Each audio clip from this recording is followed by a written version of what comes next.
comentado. Título: Aos Crentes. Autor: Alfonso Guimarães. Ó crentes de uma outra vida, que andais no mundo exilados, nos caminhos enevoados, lendo o missal da amargura. Esperai a sepultura, ó crentes de uma outra vida. Tangei harpas de esperança nas lutas de vossa esfera, porque a morte é a primavera luminosa, eterna e imensa. Filhos da paz e da crença, tangei harpas de esperança. Olá, queridos irmãos e irmãs desse imenso universo criado por nosso Deus, Pai, e que nos permitiu, sob os auspícios de Jesus, dos mentores e colaboradores desse trabalho, estarmos mais uma vez juntos para trazermos outro poema do livro Parnaso de Além Túmulo, que teve sua primeira impressão em 1932, psicografado por Chico Xavier. Antes de começar, eu peço a vocês que se inscrevam no canal e deixem seus likes. Isso nos ajuda muito. Vamos lá. Como falamos na semana passada, hoje trazemos o poeta simbolista Alfonso Henrique da Costa Guimarães, mineiro, natural de Ouro Preto. Nasceu aos 24 de julho de 1870 e desencarnou em 15 de julho de 1921. Magistrado, jornalista, notabilizou-se principalmente pela tonalidade mística do seu astro, sujeitão de ser, qual se afirma em suas obras Dona Mística, Septenário das Dores, Kyriale, Escada de Jacob e outros. No nosso livro, Poema de Além Túmulo, temos os seguintes poemas de sua autoria pós-morte de Alfonso, com os seguintes títulos: Aos Crentes, Rede Vivo, Sinos e Santa Virgo Virginum, todos esses com a temática sobre morte. Escolhemos para o nosso comentário de hoje o poema Aos Crentes, que é um estilo literário que chamamos de elegia, com 12 versos. Uma elegia é uma composição poética que pertence ao gênero lírico, geralmente redigido em verso livre ou em tercetos.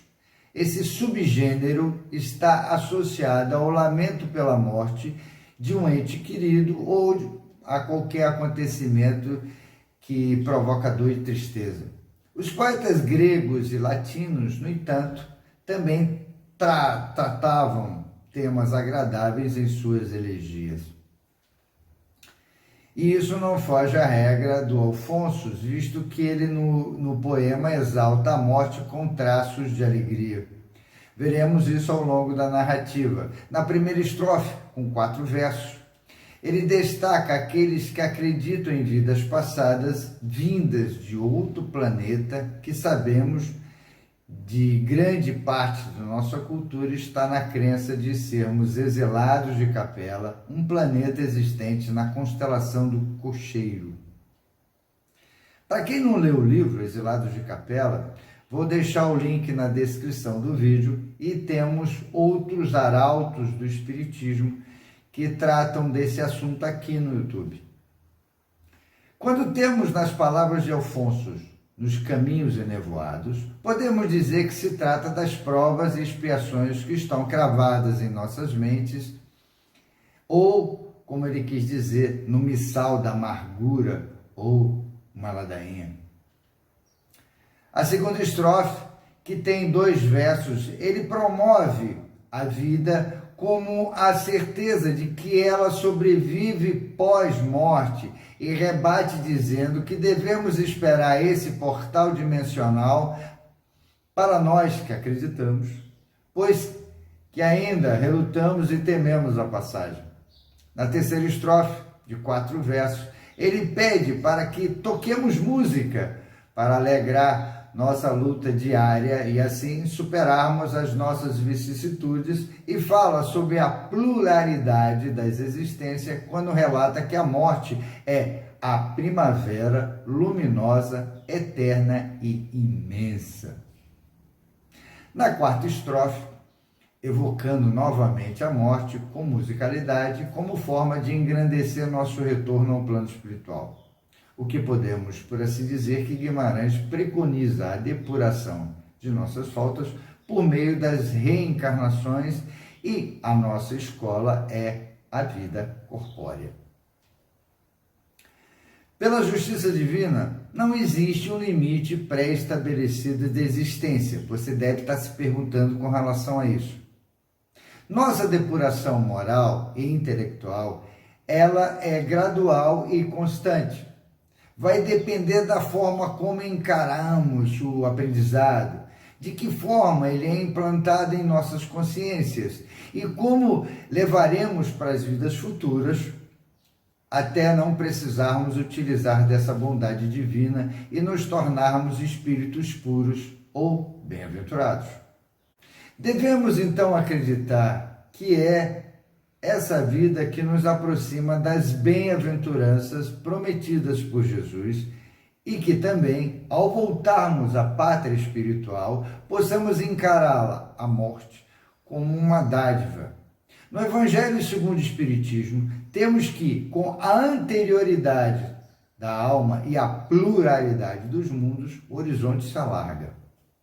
Faz-se luz sobre os pontos mais obscuros da fé. O presente e o futuro tornam-se solidários com o passado, e só então se pode compreender toda a profundeza, toda a verdade e toda a sabedoria das máximas do Cristo. Ao enfatizarmos sobre esse assunto, é que, para muitos, até espíritas de plantão temem a volta para casa. Somos bombardeados pela mídia sensacionalista com esse temor do fim dos tempos. Temos que encarar que a morte não destrói os laços familiares, pelo contrário, fortalece dentro da concepção que nos veremos em momentos melhores e restabeleceremos nosso convívio de forma plena, e se assim for necessário, estaremos de novo na carne para apararmos arestas que ainda possam existir entre nós. Lembremos da máxima de Jesus: se me amais, guardai os meus mandamentos. E eu pedirei a meu Pai, e ele vos enviará outro Consolador, a fim de que fique eternamente convosco. O Espírito de verdade que o mundo não pode receber, porque não o vê. Vós, porém, o conhecereis, porque permanecerá convosco e estará em vós.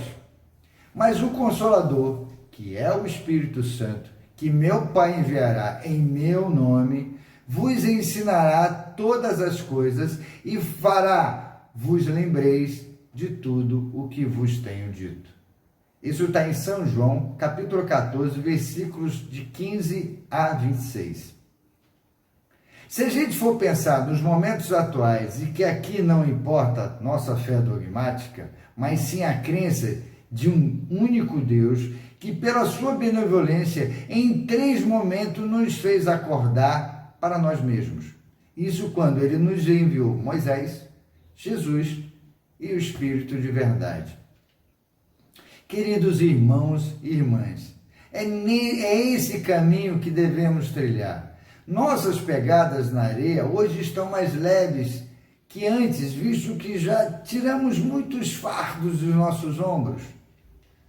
Passamos por longos e extensos sofrimentos. Tenhamos a certeza que em vidas futuras nos tornaremos melhores. E confiemos nos ensinos de Jesus. É como nos fala Pastorino: nossa mente está mergulhada na mente divina que sustenta os universos infinitos. Nossa força mental permanece impregnada da força mental divina, que está em toda parte e ao mesmo tempo.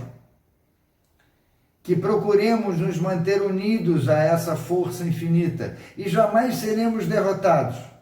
Nós temos esse poder, confiemos e venceremos em toda a linha, se o quisermos. Até o próximo poema comentado, mas peço, se inscrevam no canal, deixem seus likes, isso nos ajuda muito. Bacana. Paz e luz.